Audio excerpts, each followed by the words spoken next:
जो कमेटी इस बार दोनों सदन लोकसभा राज्यसभा मिला करके ज्वाइंट कमेटी में वक्फ अमेंडमेंट बिल पे जो चर्चा हुई है, आज तक भारत के संसदीय इतिहास में इतना व्यापक रूप से चर्चा, कंसल्टेशन और समय कभी नहीं दिया है। इसलिए मैं जो ज्वाइंट कमेटी में जितने मेंबर्स दोनों सदनों के लोकसभा और राज्यसभा में जो सदस्य उस कमेटी में थे, मेरे तरफ से सरकार की ओर से मैं धन्यवाद देता हूं, अभिनंदन करना चाहता हूं। अध्यक्ष महोदय जी, कुल मिलाकर के 97,27,772 याचिकाएं ऑनलाइन, फिजिकल, मेमोरेंडम के रूप में, रिक्वेस्ट के रूप में और सुझाव के रूप में पूरे तरह से सरकार ने देखा है। वो जेपीसी के माध्यम से हो या डायरेक्ट दिया हो, हमने सब उसको देखा है। इससे बड़ा कभी भी, इससे ज्यादा संख्या में किसी भी बिल के ऊपर में लोगों का याचिकाएं नहीं आया आज तक। कुल मिलाकर के 284 डेलीगेशन ने अलग अलग समुदाय के जो स्टेक होल्डर्स है, उन्होंने कमेटी के सामने में अपने बात को रखा है, सुझाव भी दिया है। 25 स्टेट गवर्नमेंट और यूनियन टेरिटरीज का वक्फ बोर्ड्स ने अपना सबमिशन भी पेश किया गया है। इसके अतिरिक्त कई लीगल लुमिनरीज, विद्वान लोग हैं हमारे समाज में, कम्युनिटी लीडर्स हैं, अलग अलग धार्मिक संस्थाओं का प्रतिनिधि, charitable organisation, civil society, academicians, researchers, policy makers, सब ने इस कमेटी के सामने में पेशकश किया है। उसके साथ साथ मैं कहना चाहता हूं सर, आज जब मैं जो बात रखूंगा आपके सामने में, पिछली बार जब हमने ये प्रस्तुत किए थे बिल को इस सदन में, तब भी मैंने कई बातें बताई थी। आज मैं उसको नहीं दोहराते हुए कुछ बातें मैं जोड़ूंगा और मुझे अपना बात रखने के बाद सिर्फ उम्मीद ही नहीं, पूरा यकीन है कि जो लोग इस बिल को विरोध कर रहे थे, वो हृदय में भी बदलाव होगा। पॉजिटिव सोच के साथ इस बिल में सब समर्थन करेंगे, ये मैं विश्वास के साथ आप आगे अपना बात रखना चाहता हूं।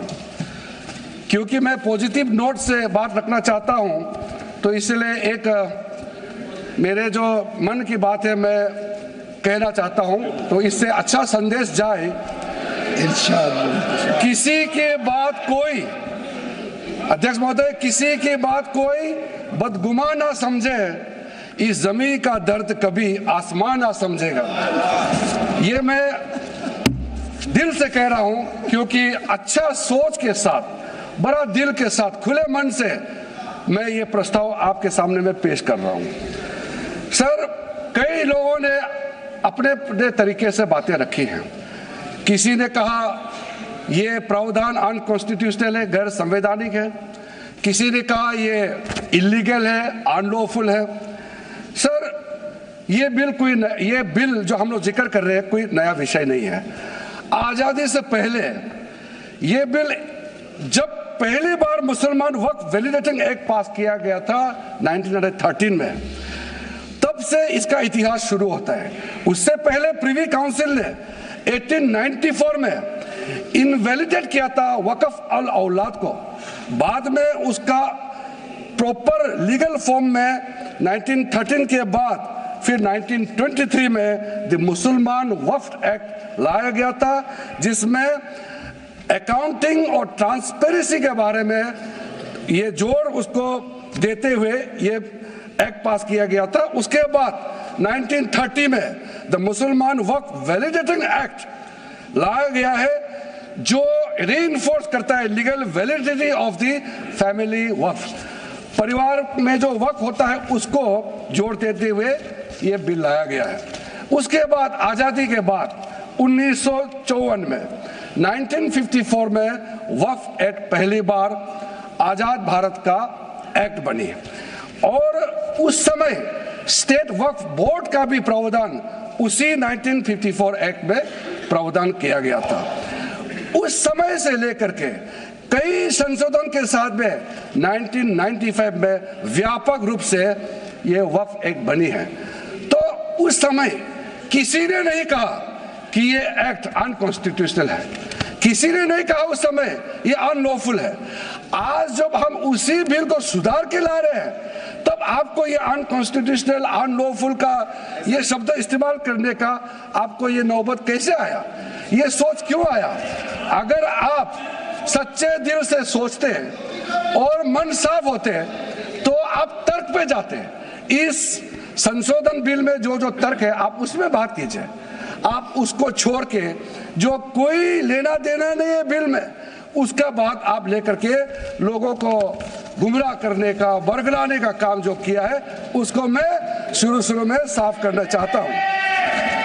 अध्यक्ष महोदय जी, 1995 में ट्राइब्यूनल का पहला व्यवस्था किया गया है ताकि वक्फ बोर्ड का कोई भी निर्णय किसी को अगर पसंद नहीं है या उसको चैलेंज करना चाहता है तो वक्फ ट्राइब्यूनल वहां आप जा सकते हैं। उसका प्रावधान पहले बार हुए हैं और उस समय यह भी फैसला हुआ कि 5 लाख से ज्यादा आमदनी किसी वक्फ प्रॉपर्टी में है उसके लिए सरकार एग्जीक्यूटिव ऑफिसर्स अपॉइंट किया जाएगा, ये भी 1995 में शुरुआत की है। अध्यक्ष महोदय जी, ये आज एक ट्रिगर पॉइंट क्यों हुआ है? ये अमेंडमेंट बिल लाने का आवश्यकता सबसे ज्यादा शुरुआत कहां से हुई?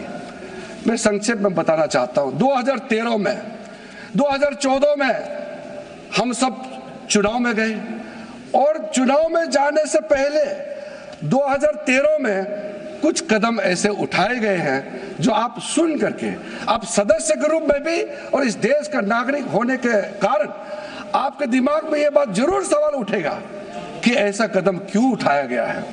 सर, 2013 में पहला यह बदलाव हुआ कि इस देश में कोई भी आदमी, कोई भी इंसान, चाहे वो हिंदू हो, मुसलमान हो, सिख हो, ईसाई हो, पारसी हो, बौद्ध हो, जैन हो, वक्फ क्रिएट कर सकता है। सबको मालूम है वक्फ एक मुसलमान का अल्लाह के प्रति अपना एक उसका एक पायस चैरिटेबल रिलीजियस पर्पस के लिए वक्फ क्रिएट किया जाता है, लेकिन उसमें डाइल्यूशन करके 2013 में कोई भी वक्फ क्रिएट कर सकता है। ये प्रावधान सबसे पहले उस समय की यूपीए सरकार ने किया है। दूसरा, आपने सारा वक्फ को स्पेसिफिक कर दिया कि शिया बोर्ड में शिया ही रहेंगे, सुन्नी बोर्ड में सिर्फ सुन्नी ही रहेंगे और कोई भी बोर्ड हो सिर्फ उनके लोग ही रहेंगे, बाकी कोई उसमें आ नहीं सकता है। ऐसा आपने प्रावधान किया। तीसरा, 2008, सर आप शांति से सुनने के बाद आप जो भी पूछेंगे हमारा रिप्लाई तो आएंगे ही सर। डिबेट का आखिरी में है, मेरा फिर से रिप्लाई होगा। तो अभी मैं जब शुरुआत में कुछ दृष्टिकोण रख रहा हूं, इसमें कोई हस्तक्षेप ना करे, ध्यान से सुनिए ताकि हमारा डिबेट का स्तर भी ऊंचा रहे और तर्क भी सामने में आ जाए। सर, एक प्रावधान आया सेक्शन 108।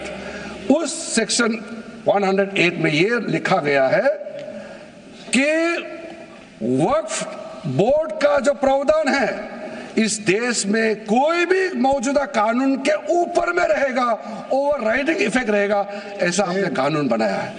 इस देश में ऐसा कानून कैसे मंजूर कर सकते हैं अध्यक्ष महोदय जी? हर कानून अपना अपना हिसाब से चलता है, लेकिन एक कानून दूसरे कानून के ऊपर में ओवरराइडिंग इफेक्ट होगा, ये कोई भी मान्यता नहीं दे सकता है। उसके बाद सर, मैं कुछ प्रोपेगेंडा साथ में जुड़े हुए हैं उससे पहले जो 2013 में मुझे भी बहुत ताज्जुब हुआ कि ये पास कैसे जबरदस्ती करवाया है। 2013 में वक्फ में यूजर जो आपने प्रावधान डाला, उसके बाद 1970 से एक केस चल रहा था दिल्ली के अंदर में। दिल्ली के अंदर में हमारा सीजीओ कॉम्प्लेक्स है, पार्लियामेंट बिल्डिंग है, कई प्रॉपर्टीज है और इसको वक्फ बोर्ड, दिल्ली वक्फ बोर्ड ने क्लेम किया कि ये वक्फ प्रॉपर्टीज है। उसके बाद ये केस चल रहा था अदालत में। उस समय यूपीए सरकार ने पूरा सारा जमीन को डी नोटिफाई करके वक्फ बोर्ड को दे दिया। 123 प्रॉपर्टी। अगर आज हम संशोधन लेके नहीं आते तो जिस सदन में हम बैठे हैं, ये पार्लियामेंट बिल्डिंग, इसको भी क्लेम किया जा रहा था। एयरपोर्ट, बसंत विहार, और अगर नरेंद्र मोदी जी का सरकार नहीं आते, अगर यूपीए का सरकार कंटिन्यू रहता, तो क्या क्या बिल्डिंग को डी नोटिफाई किया जाना था। 123 प्रॉपर्टी को तो डी नोटिफाई किया। मैं रिकॉर्ड में कह रहा हूं, अपने मन से कुछ नहीं कह रहा हूं, मैं ऑफिशियल रिकॉर्ड का बात बता रहा हूं। अध्यक्ष महोदय, आप काहे को उछल रहे हो? मैं अपने से थोड़ी बोल रहा हूं, जो हकीकत बात को बता रहा हूं।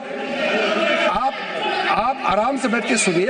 आपके दल को और आपको सबको बोलने का मौका मिलेगा। माननीय मंत्री जी,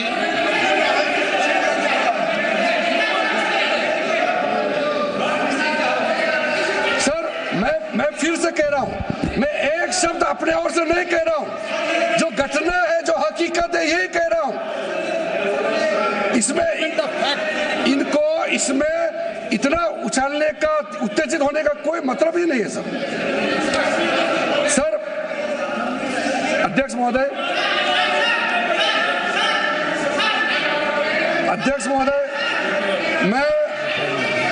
मैं आपके माध्यम से सदन को कहना चाहता हूं कि जो संवैधानिक बात उठा करके लोगों को गुमराह करने का जो प्रयास किया जा रहा है, उसको भी देश के सामने में सही बात रखना बहुत ही जरूरी है। एक बात बार बार इन लोगों ने कहा गया है कि ये जो वक्फ अमेंडमेंट बिल है, ये आर्टिकल 25, आर्टिकल 26, आर्टिकल 30 का उल्लंघन करता है करके इन्होंने इल्जाम लगाया। पढ़ चुका हूं, आप पढ़ लो। कभी भी डिबेट के बीच में पॉइंट ऑफ ऑर्डर नहीं होता है। व्यवस्था दे दी है, आप उठाना कभी। माननीय मंत्री जी बोलिए। अध्यक्ष महोदय, दूसरा विषय इन्होंने समानता का बात उठाया। आर्टिकल 14 का इक्वालिटी को लेकर के उन्होंने सवाल उठाया, उसका भी मैं जवाब देना चाहता हूं। अध्यक्ष महोदय, ये कोई तरीका नहीं है।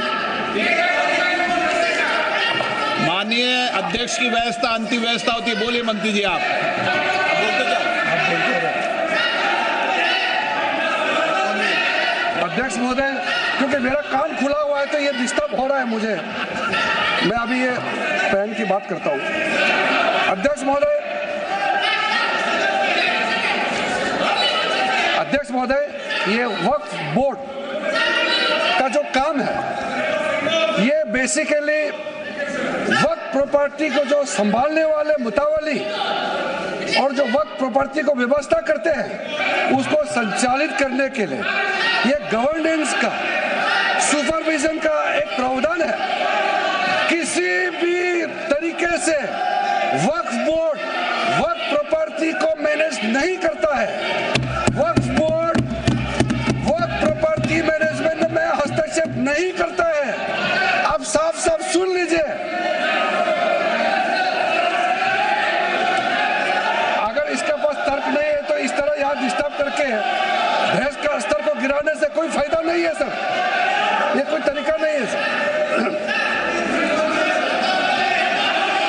बोलते जाओ सर, वक्फ बोर्ड का क्रिएट करना, एक जो वाकिफ होता है, जो अपना विलिंगली वक्फ क्रिएट करता है। मैंने व्यवस्था दे दी है। आप जब समय हो तो बोले नो, प्लीज बैठिए।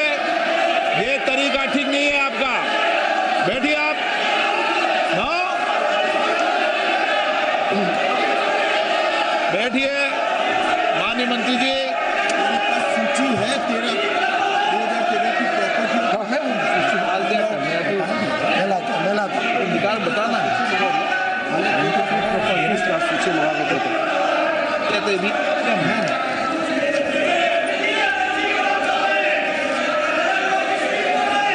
अध्यक्ष महोदय,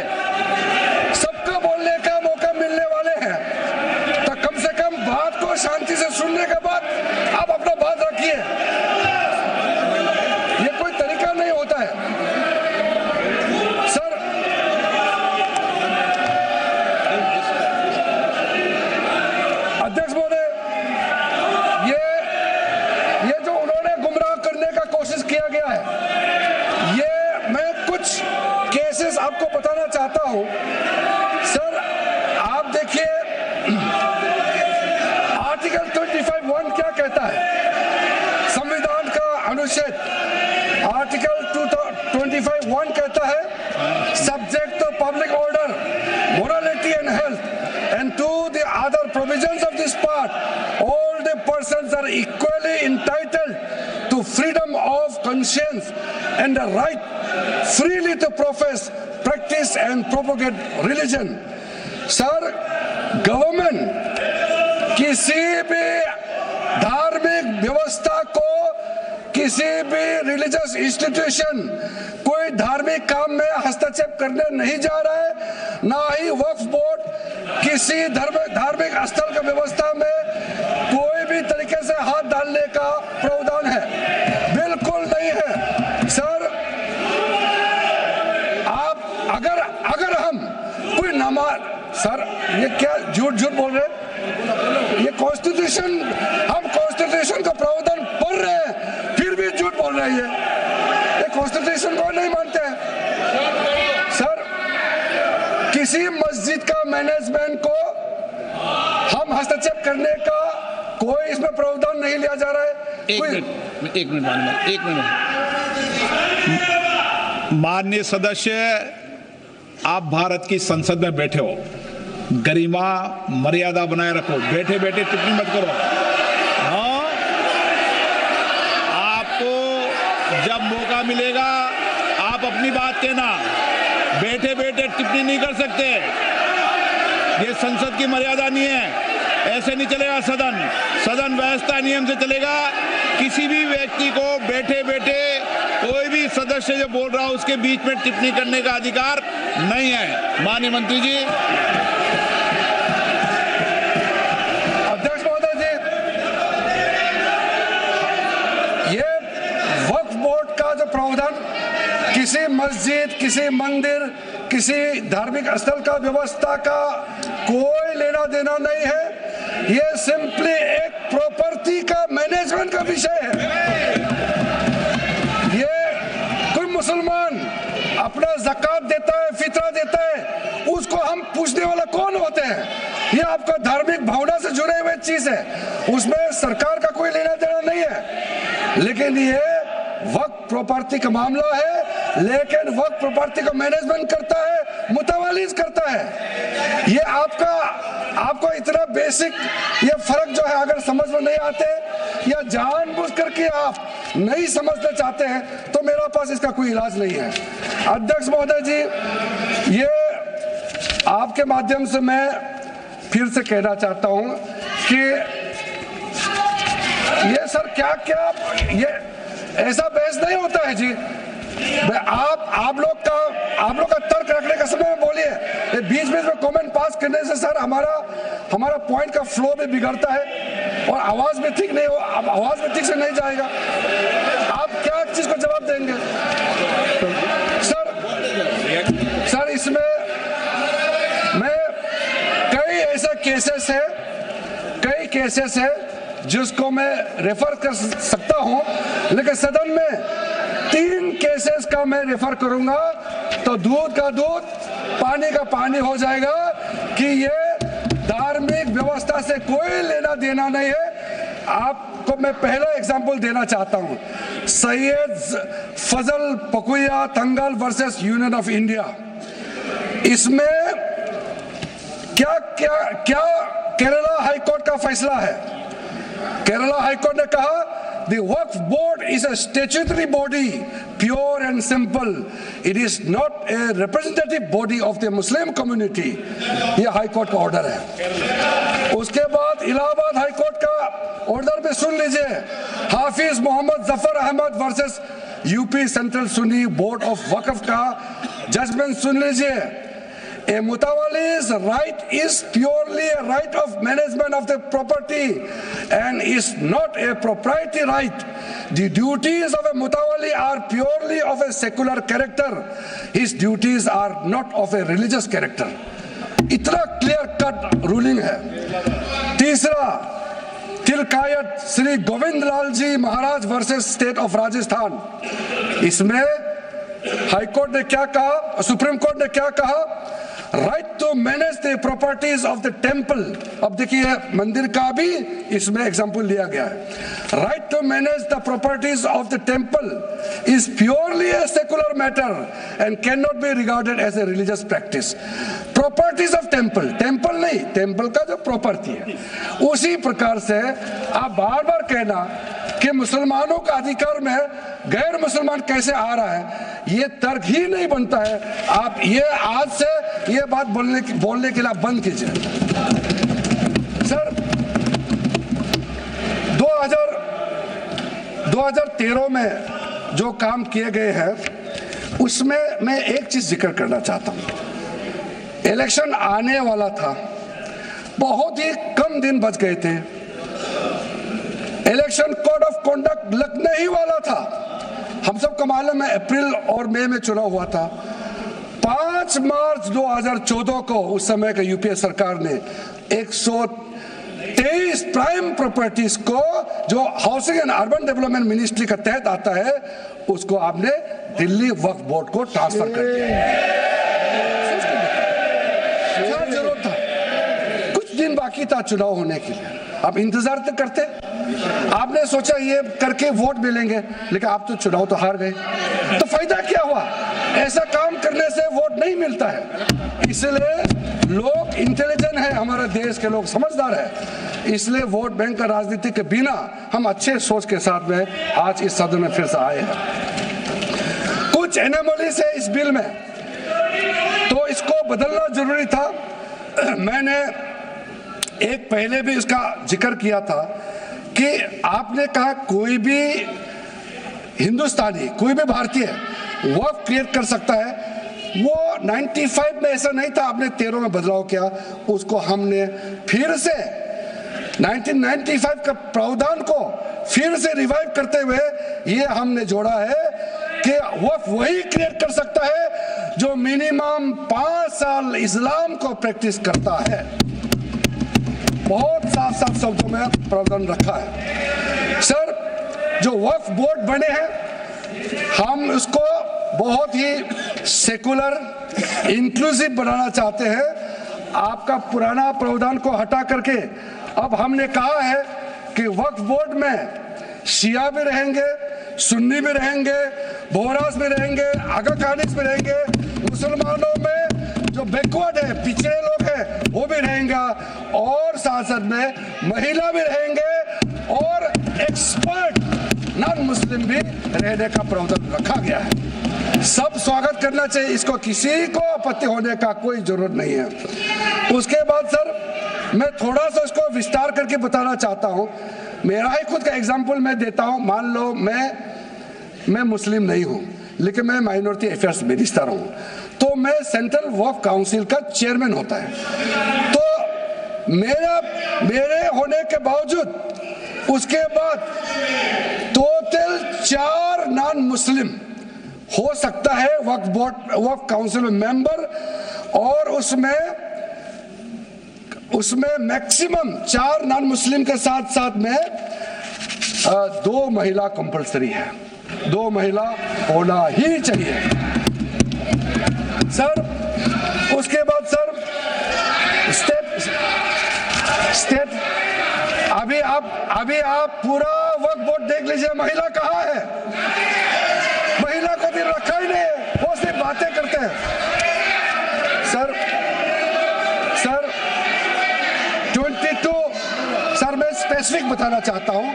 सेंट्रल वक्फ काउंसिल में टोटल 22 मेंबर्स में 4 नॉन मुस्लिम से ज्यादा मेंबर नहीं हो सकते हैं।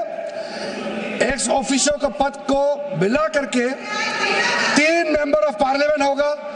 मेंबर ऑफ पार्लियामेंट तो किसी धर्म का हो सकता है। जब इलेक्शन करते हैं तो कोई भी धर्म का मेंबर ऑफ पार्लियामेंट या एमएलए बन सकते हैं। सर 10 मेंबर मुस्लिम कम्युनिटी से होगा, 2 फॉर्मर जजेस होंगे सुप्रीम कोर्ट और हाई कोर्ट के, 1 advocate of national eminence member रहेंगे, 4 persons of national eminence from various field. ये तो कई कमिटियों ने इसको सिफारिश किया है। और एडिशनल सेक्रेटरी या joint secretary to the government of India उसमें रहेंगे।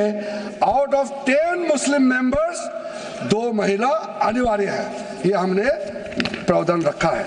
और स्टेट बोर्ड में आउट ऑफ 11 मेंबर्स 3 से ज्यादा नॉन मुस्लिम नहीं हो सकता है। एक्स ऑफिशियो को मिलाकर के 1 chairperson, 1 MP, 1 MLA, 4 members from Muslim community, 2 members with professional experience, 1 member of Bar Council and Joint Secretary to the state government dealing with work matters. Out of 4 Muslim members, 2 shall be women. ये हमने रखा है ताकि हमारे बहनों को किसी तरीके से दरकिनार नहीं कर सके। वक्त एक सर हमने जो नया प्रावधान रखा है उसमें जितना भी जो आर्बिट्रेरी प्रोविजन जो जरूरी नहीं था उसको हमने सामान्य रूप से देश में और जितना कानून है उसको मिलाते हुए मुख्य रूप से ट्रांसपेरेंसी इन वर्क मैनेजमेंट, सर्वे को अपडेट करने के लिए जो पहले इनसफिशिएंट प्रोविजन था इसमें वर्क लैंड रिकॉर्ड्स वगैरह में महिलाओं का इनहेरिटेंस राइट्स, बच्चों का राइट और साथ साथ में कई हजारों केसेस पेंडिंग है ट्राइब्यूनल और कोर्ट्स में, उसको सेटल करने के लिए जो आज लगभग 10,000 से भी ज्यादा केसेस जो पेंडिंग था और कुछ सालों के अंदर में 13 से 30,000 तक 30,000 केसेस पेंडिंग हो चुके हैं, उसको सरलता से सुलह करने के लिए हमने रास्ता खोजा है। एक चीज बार बार आप लोग कहते हैं, हमारे पक्ष के लोग हो या उस साइड के पक्ष के लोग हो या जो सदन से बाहर है, वो एक वक्तव्य देते रहते हैं, मैं उसको सुधारना चाहता हूं। ये कहते हैं कि हमारा देश में लैंड बैंक जो है वक्फ बोर्ड के पास 3rd लार्जेस्ट है। पहला रेलवे, इंडियन रेलवे, फिर इंडियन आर्मी मतलब इंडियन डिफेंस का, और फिर कहता है वक्फ बोर्ड के पास जमीन है। मैं उसको सुधारना चाहता हूं। सर आप भी तो ट्रेन में चलते हैं, हम लोग भी ट्रेन में चलते हैं, हजारों किलोमीटर ट्रेन का पटरी लगा हुआ है, स्टेशन बना हुआ है। वो ट्रेन का पटरी लगा हुआ है, वो रेलवे का प्रॉपर्टी थोड़ी है, ये तो देश का प्रॉपर्टी है, हम लोग सब चलते हैं उसमें। इसको आप कैसे लगा सकते हैं कि रेलवे के पास इतना है, वक्फ बोर्ड के पास इतना है? वो देश का प्रॉपर्टी है। हमारा डिफेंस के पास कहता है कि 2nd लार्जेस्ट है। डिफेंस के पास जो भी ले रहे, जहाँ ट्रेनिंग करता है, जहाँ वो रहता है, या बॉर्डर एरिया में जितना डिफेंस लैंड है वो देश का रक्षा के लिए है। उसको आप कैसे वक्फ प्रॉपर्टी के साथ आप तुलना कर सकते हैं? वक्फ प्रॉपर्टी प्राइवेट प्रॉपर्टी होता है सर। तो इसलिए दुनिया में सबसे ज्यादा वक्फ प्रॉपर्टी हिंदुस्तान में है। सिर्फ हमारा देश में ही नहीं, दुनिया का सबसे बड़ा और सबसे ज्यादा वक्फ प्रॉपर्टी हिंदुस्तान में है। तो फिर ये क्यों है 60 साल तक आप सरकार में रहे हैं, हमारे देश में मुसलमान इतना गरीब क्यों है? जब दुनिया का सबसे ज्यादा वक्फ प्रॉपर्टी हमारा देश में है, तो हमारा गरीब मुसलमानों का पढ़ाई के लिए, मेडिकल ट्रीटमेंट के लिए, स्किलिंग के लिए, इनकम जनरेशन के लिए क्यों काम नहीं हुआ आज तक? बताइए। ये दुनिया का सबसे बड़ा वक्फ प्रॉपर्टी अगर हिंदुस्तान में है, तो उस प्रॉपर्टी से गरीबों का उत्थान के लिए, लोगों का भला के लिए अगर ये सरकार नरेंद्र मोदी जी के नेतृत्व में गरीब मुसलमानों के लिए काम कर रहा है, तो इसमें आपत्ति क्यों होना चाहिए? आप लोग बताइए। इसलिए सर इसको धर्म जाति से बाहर उतर करके सबको सीधा सीधा अपना दिल से पूछ करके आप सोच के देखिए कि आप जो लोग आज इस बिल को विरोध कर रहा है, आज 1 साल 2 साल नहीं, सदियों तक हमारा देश उसको याद रखेगा कौन इस बिल को समर्थन कर रहा है, कौन इस बिल को विरोध कर रहा है। आज चंद वोट के लिए, सत्ता के लिए हमारे मुसलमानों को आपने 70 साल से ज्यादा वोट बैंक बना करके गुमराह किया है। कितना और गुमराह करना चाहते हैं? अब हमारा देश में वोट बैंक का राजनीति नहीं चलेगा। इसलिए मैं कहना चाहता हूं, जब हमारा देश में इतना वक्त प्रॉपर्टी है तो इसको हम बेकार में पड़ा रहने नहीं दिया जा सकता है। गरीब मुसलमानों के लिए, आम मुसलमानों के लिए इस्तेमाल करना ही पड़ेगा। उसके लिए आज कहिए वक्त संशोधन बिल जरूरत है अध्यक्ष महोदय जी। हमारे अपने वामसी पोर्टल में, हमारे मंत्रालय के वामसी पोर्टल में हमने रिकॉर्ड देखा है। सचर कमेटी जो आपने बनाया है 2006 में, उन्होंने भी ये बारे में काफी डिटेल में जिक्र किया हुआ है।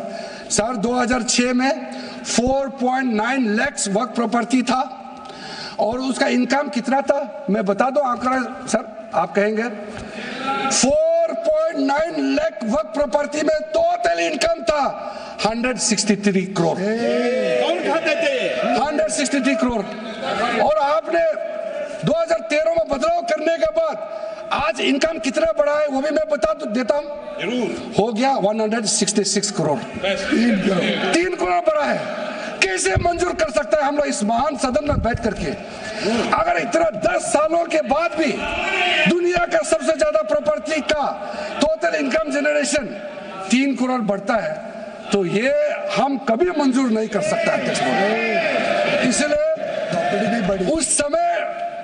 उस समय कहा गया था, मैं अभी का नहीं बता रहा हूं, सचर कमेटी समय में भी कहा गया है कि अगर थोड़ा सा एफिशिएंटली मैनेज करता तो 12,000 करोड़ पर ईयर तो उसी समय जनरेट हो जाना चाहिए था नॉर्मल मार्केट रेट से। और 12,000 करोड़ अगर वो प्रॉपर्टी से रेवेन्यू जनरेशन करता है, कितना लाखों करोड़ों मुसलमानों को फायदा होगा, आप सोच के देखिए। इसलिए सर आप लोग भी, मैं अनुरोध करता हूं कि आप लोग भी वक्त के बारे में जानना है तो हमारा वामसी पोर्टल को क्लिक करके आप लोग देखिए।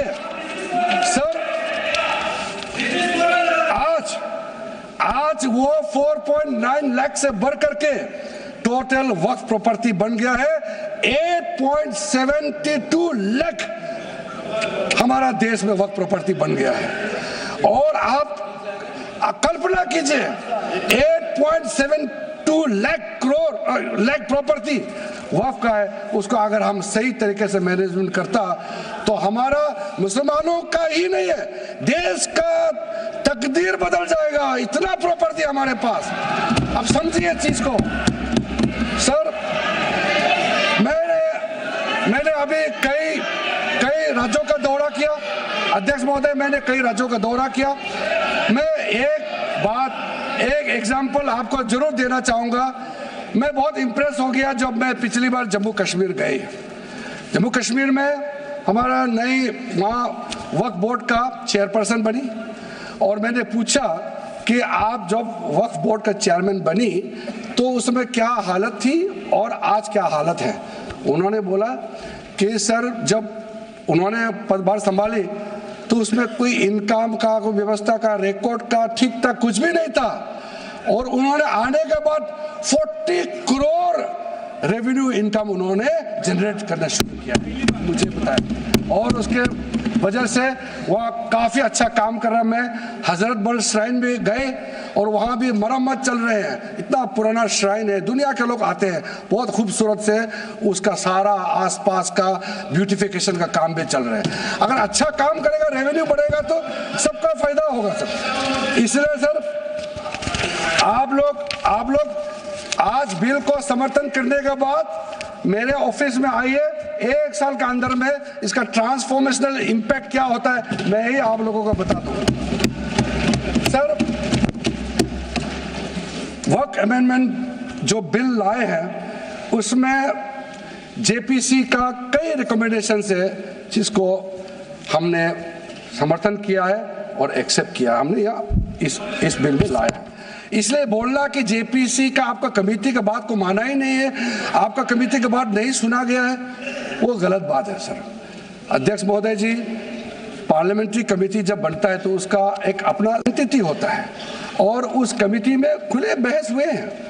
उसमें मैं नहीं चाहता हूं क्या हुआ है, लेकिन उनके बीच में कई ऐसे मुद्दे हैं जो हम लोग सरकार समझते हैं कि बहुत अच्छा सुझाव आया है, हमने उसको माना है। और कुछ छोटा अमेंडमेंट है जो बहुत जरूरी चीज है, वो अमेंडमेंट भी हम लेकर के आए हैं। इसके बाद जो पूरा ये सारा व्यवस्था देखने के बाद सबके मन में उम्मीद जागेगा।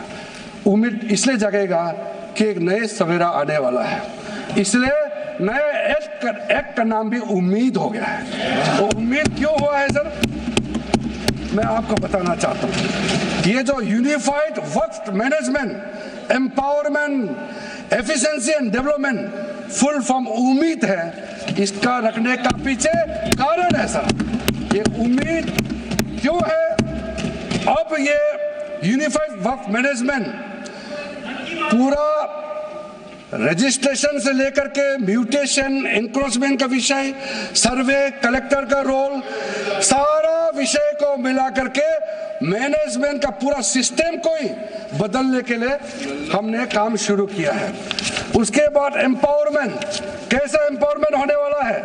मैंने पहले भी जिक्र किया, मुसलमानों में भी जो शियास हैं, सुन्नीस हैं, बोहरास, आकाकानीस, पसमानदा मुस्लिम्स है जिसको बैकवर्ड माना जाता है, और विशेष करके महिलाएं और बच्चों के लिए जो हमने प्रावधान रखा है, तो ये मुसलमान का कम्युनिटी के अंदर में इतना जोरदार स्वागत हो रहा है। अध्यक्ष महोदय, यहाँ में कुछ मेंबर विरोध जरूर कर रहे हैं, लेकिन मैं कुछ मेंबर को मेरे घर में मैं न्योता देना चाहता हूं। और जो मुस्लिम डेलीगेशन मेरे घर में आ रहे हैं, स्वागत कर रहे हैं इस बिल को, उसका भी नजारा आप लोग देख लीजिए, आपका सोच बदल जाएगा। आपको नहीं मालूम मुसलमानों में कितना भयंकर समर्थन कर रहा है इस बिल को लेकर के, आप लोग को मालूम ही नहीं है। करंट अंदर में गरीब मुसलमानों का तो संदेश बार बार आ रहा है कि जल्दी पास कीजिए इस बिल को, इसलिए आप लोग संदेह में मत रहिए। एफिशिएंसी को हमने बढ़ाने का काम किया है। टेक्नोलॉजी का उपयोग करते हुए सेंट्रलाइज्ड डेटाबेस होगा, डिजिटल पोर्टल होगा, कोई छुप के अंधेरे रातों में वर्क क्रिएट नहीं कर सकता है। इसका पूरा रजिस्ट्रेशन का प्रावधान है, ट्रैकिंग होगा, निगरानी रखा जाएगा, कंप्लायंस का प्रावधान है, और जो मैनुअल हाथों से जो गलत होगा उसका भी करेक्शन करने का प्रावधान है। ब्यूरोक्रेटिक डिले होता है, उसका भी समाधान हमने पूरा बिल में तरीका बना के रखा हुआ है। और आखिर में इसका ऑडिट प्रॉपर होना चाहिए, तो ऑडिट का भी प्रावधान हम लोग राज्य सरकार को ऊपर में छोड़ा है, क्योंकि आखिर तो सर ये सारा प्रॉपर्टी का अथॉरिटी राज्य सरकार का है। बोर्ड का अपॉइंटमेंट भी राज्य सरकार को करना है, केंद्र सरकार का कोई रोल नहीं है। लैंड स्टेट सब्जेक्ट है, सारा राज्य सरकार को ही करना है। इसलिए राज्य सरकारों को हम फुल अथॉरिटी देने के साथ साथ हमारा जो मंत्रालय है वो ऑनलाइन हमेशा जुड़ा रहेंगे कि जो वर्क प्रॉपर्टी क्रिएट किया गया है उसका स्टेटस है वामसी पोर्टल से मिला करके हम लगातार टच में रहेंगे। इसलिए कोई इसमें ये नहीं सोचना है कि सेंट्रल गवर्नमेंट कोई एक्स्ट्रा पावर हड़पने जा रहा है क्या, बिल्कुल सोचने का नहीं है। ये टोटली स्टेट गवर्नमेंट का अधीन है और राज्य सरकारें ही इसका निगरानी में आगे काम करना है। उसके बाद सर जो पर्पस के लिए वर्क क्रिएट किया जाता है, बेसिकली 3 पर्पस होता है, रिलीजियस, चैरिटेबल एंड पायस। उसका हो रहा है कि नहीं हो रहा है, और इनकम जनरेशन खास करके जो वेलफेयर काम है उसका हो रहा है कि नहीं हो रहा है, इसका भी इफेक्टिव गवर्नेंस का प्रावधान हमने रखा हुआ है। और साथ साथ सर मैं आपको इस उम्मीद के साथ साथ ये कहना चाहता हूं कि जो रिफॉर्म्स हमने जो लाए हैं और साथ साथ में जो प्रावधान कुछ बदलाव हमने आपको बहुत शॉर्ट में बताया, क्योंकि डिटेल में तो मैं रिप्लाई तो करूंगा ही। इसमें अगर आपको लगता है कि हमको अगर इनकम जनरेशन करने के लिए वर्क प्रॉपर्टी को बेहतर इस्तेमाल करने के लिए क्या करना चाहिए, जब हम इसका सबऑर्डिनेट लेजिस्लेशन के माध्यम से रूल्स बनाएंगे, आपका सुझाव हम खुले दिल से स्वागत करेंगे। क्योंकि आखिर तो प्रॉपर्टी देश का है, किसी का भी हो, उसको अगर अच्छा से चलाना है तो आप सुझाव देंगे तो हम तो पूरा वेलकम करेंगे उसमें। इसलिए आज मैं मेंबरों के साथ साथ जो कई दरगाह है, कई मस्जिद के इमाम है, कई लोग जो मुझे मिले हैं, उन्होंने भी बहुत अच्छा सुझाव दिया है। उसको डिटेल में मैं यहाँ कहना नहीं चाहता हूँ, लेकिन हम रिकॉर्ड में रखा है, कई अच्छे अच्छे सुझाव हमारे पास आए हैं, वो भी हमने नोट करके रखा है। एक इम्पोर्टेंट पॉइंट को मैं अब आपके सामने भी रखना चाहता हूँ। ये जो हमने एक डेफिनेशन में जो बदलाव लाया है, इस डेफिनेशन में बदलाव का सबसे बड़ा मतलब ये है कि मुसलमानों में भी जो वक्फ के अंदर में अपना प्रॉपर्टी, वक्फ प्रॉपर्टी इस वक्फ बोर्ड के प्रावधान से गवर्न करना चाहते हैं, मोस्ट वेलकम है। अगर वो ट्रस्ट के माध्यम से अपना प्रॉपर्टी का अलग तरीके से वक्फ करना, वो चलाना चाहता है, मैनेज करना चाहता है, उसके लिए भी छूट दिया गया है। तो इसमें जो आप लोग बार बार कहते हैं कि वक्फ बोर्ड में गैर मुसलमान कैसे आ रहा है, इसका मैं छोटा सा एग्जांपल देना चाहता हूं। अभी हम लोग किसी धर्म, किसी जाति का हिसाब से तो हम एमपी नहीं बने हैं, हम तो ऐसे सिटीजन होकर के एमपी बने हैं। तो अगर मेरा कॉन्स्टिट्यूंसी वाला हमको कहेंगे कि किरण रिजिजू मेरा यहाँ नहीं आ सकता है, हमारा धर्म और तुम्हारा धर्म अलग है, तो कैसे होगा? मैं तो एज एमपी, मेरे पास अथॉरिटी है, मैं जा सकता हूँ। उसी प्रकार से आपका ट्रस्ट है, ट्रस्ट को चलाता है चैरिटी कमिश्नर। तो ट्रस्ट वाला कैसे कहेंगे कि चैरिटी कमिश्नर मेरा जात का ही होना चाहिए?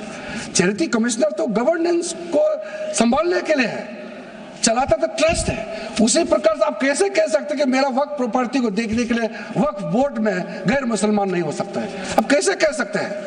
ये तर्क को आप थोड़ा गहराई से सोचिए, क्योंकि ये बार बार कहा गया है, मैं नाम नहीं लूंगा, वो बाद में तो बोलेंगे हमारे कुछ लोग हैं कि मुस्लिम का अफेयर्स में नॉन मुस्लिम क्यों आ रहा है। अरे ये धार्मिक व्यवस्था से कोई लेना देना नहीं है, मैं बार बार कह रहा हूं। इसलिए ये प्रॉपर्टी है, वक्फ प्रॉपर्टी है, आप लोग इसको समझिएगा। उसके बाद सर, ये जो हमने जो 2013 के बाद कुछ बदलाव जो किए हैं, वक्फ बाय यूजर में कुछ लोग ने शंकाएं व्यक्त किया है, कह रहा कि वक्फ बाय यूजर हटाने के बाद अब सरकार जो है मस्जिदें छीन लेंगे, दरगाह छीन लेंगे, मुसलमानों का प्रॉपर्टी छीन लेंगे, ऐसे बोलते हुए मैंने सुना है। इस तरह का कई जगह में बोला है। मैं इसमें साफ साफ कहना चाहता हूं, हम लोग सब हर किसी ना किसी राज्य से आते हैं।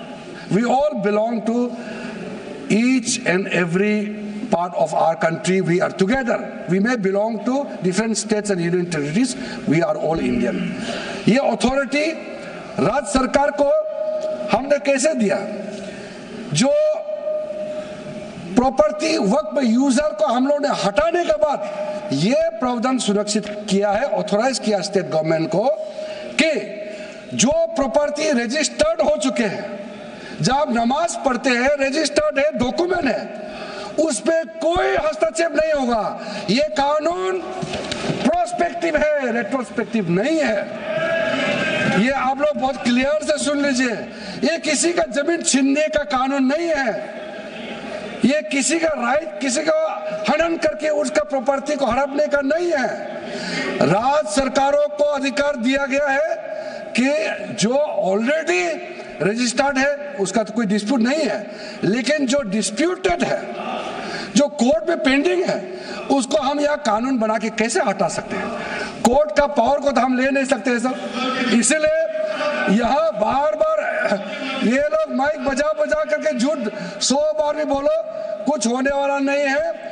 सिटीजनशिप अमेंडमेंट बिल जब लाया गया था, वही लोग हैं जिन्होंने कहा था कि सिटीजनशिप अमेंडमेंट बिल पास होकर एक्ट बन जाएगा तो मुसलमानों का हक छिन जाएगा, उनका नागरिकता खत्म हो जाएगा। आज सीए लागू हो गया, बताइए किसी मुसलमान का अधिकार छीना है? किसी मुसलमान का नागरिकता छीना है? बताइए, क्या आप माफी मांगेंगे?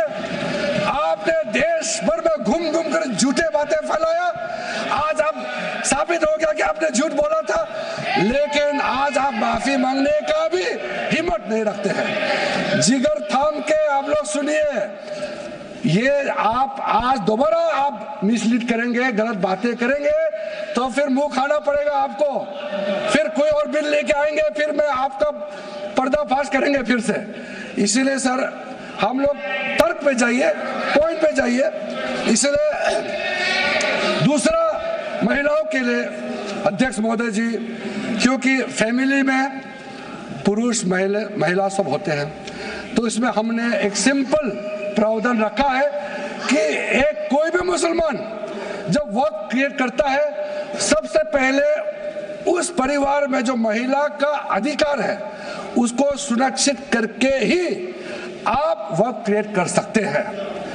नहीं तो पहले ऐसा होता था, वक्त क्रिएट कर दिया, आपका बच्चों का अधिकार खत्म हो गया, महिला का अधिकार खत्म हो गया। आप वक्त उसी प्रॉपर्टी को क्रिएट कर सकते हैं जो आपका हकदार है, जो आपका 100% हिस्सा है, उसी को ही आप वक्त क्रिएट कर सकता है। बच्चों का और महिला का अधिकार नहीं छीन सकता है। ये बहुत बड़ा रिफॉर्म है। मुसलमानों में अगर वो चाहते हैं कि महिला आगे ना बढ़े तो ये लोग तो इसको विरोध करेंगे, लेकिन जो थोड़ा प्रोग्रेसिव सोचने वाले, जो थोड़ा बारीकी से अगर सोचेंगे तो कितना गलत बात है कि समाज में महिलाओं को दबाने का काम करते हैं और यहाँ जोर जोर से बोलते हैं। अध्यक्ष महोदय जी, सारा मैनेजमेंट जो सरकार का जमीन या प्राइवेट का जो जमीन है, इसका कलेक्टर को इन्होंने कमेटी के माध्यम से सुझाव किया है कि हर चीज कलेक्टर को क्यों ऑथराइज किया गया है।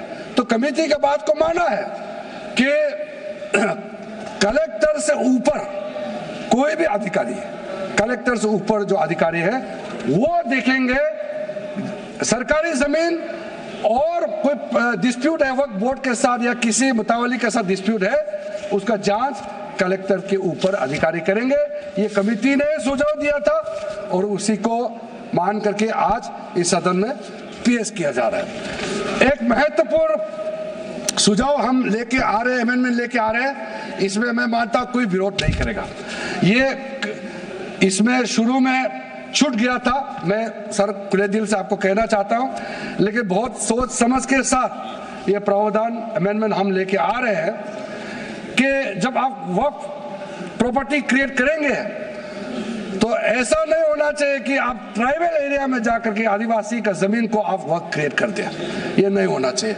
इसलिए हमारा देश के आदिवासियों का संरक्षण को ध्यान में रखते हुए शेड्यूल 5 और शेड्यूल 6 में आप वक्फ प्रॉपर्टी क्रिएट नहीं कर सकते हैं। ये एक महत्वपूर्ण अमेंडमेंट लेके आया है। डिटेल में अब आगे अध्यक्ष महोदय आपको मैं बताऊंगा। वक्फ ट्राइब्यूनल के बारे में सर मैं संक्षेप में, अभी फ्लोर खुलने वाले हैं, मैं आपके हाथ फ्लोर छोड़ने वाले हैं, तो मेरा जो वाइंड अप को आप ध्यान से सुन लीजिए। जो ट्राइब्यूनल है, ट्राइब्यूनल में 2 मेंबर का हमने प्रस्ताव रखा था, तो कमेटी ने कहा कि 2 मेंबर ठीक नहीं है, इसमें 3 मेंबर होना चाहिए। ये प्रस्ताव भी मंजूर किया गया है। वक्फ ट्राइब्यूनल में 3 मेंबर होगा फिक्स टेन्योर का साथ, और उसमें आज टोटल लिटिगेंस 14,417 केसेस है। आप सोच के देखिए, तो ट्राइब्यूनल में जल्दी जल्दी केस डिस्पोज हो। 3 मेंबर्स का ट्राइब्यूनल बनाया गया है। उसके बाद में उसका टेन्योर को फिक्स किया गया है। उसके बाद में जो एक बहुत स्ट्रिंजेंट प्रोविजन था, पहले ऑटोमेटिक अपील करने का राइट नहीं था, स्पेशल रिव्यू पिटीशन ही कर सकते थे ट्राइब्यूनल के ऑर्डर के बाद। तो आज हमने एक अच्छा सोच के साथ खुला मन से ये कहा है कि अब अगर आप वक्फ बोर्ड का निर्णय से खुश नहीं है, वक्फ ट्राइब्यूनल का निर्णय से खुश नहीं है, तो आप अदालत जा सकते हैं। ये रास्ता भी हमने खोल दिया है। उसके बाद सर कंट्रीब्यूशन, एनुअल कंट्रीब्यूशन, ये भी आपका ही सुझाव था कमेटी वालों का कि जो कंट्रीब्यूशन देते हैं वक्फ बोर्ड मुतावली जो देते हैं उसको घटाना चाहिए, तो उसको 7% से 5% घटा दिया है, ताकि ज्यादा पैसा आप चैरिटेबल पर्पस के लिए खर्चा कर सके। तो अच्छा जो प्रॉपर्टी मैनेज करता है वो तो सरकार को शाबाशी देंगे। उसके बाद एक बहुत ही महत्वपूर्ण प्रावधान है जो हमको रखना पड़ा, आपने लॉ ऑफ लिमिटेशन को इस वक्फ बोर्ड का प्रावधान से हटा दिया था, इसको हमने लगाया है। तो आप तो मालूम है the limitation act of 1963 will now apply to the Waqf property claims from the date of commencement of this act aiming to reduce prolong litigation. ये बहुत बड़ा मैं मानता हूं एक कदम उठाया है। और जो सेक्शन 40 सबसे ड्रैकोनियन प्रोविजन इस एक्ट में था तो सेक्शन 40 था। सेक्शन 40 के तहत वक्फ बोर्ड, आप लोग बार बार कहते हैं ना ये ऐसा नहीं है, ऐसा ही है। सेक्शन 40 में किसी भी जमीन को आप वक्फ प्रॉपर्टी डिक्लेयर कर देता था, वो प्रॉपर्टी को हमने हटा दिया है।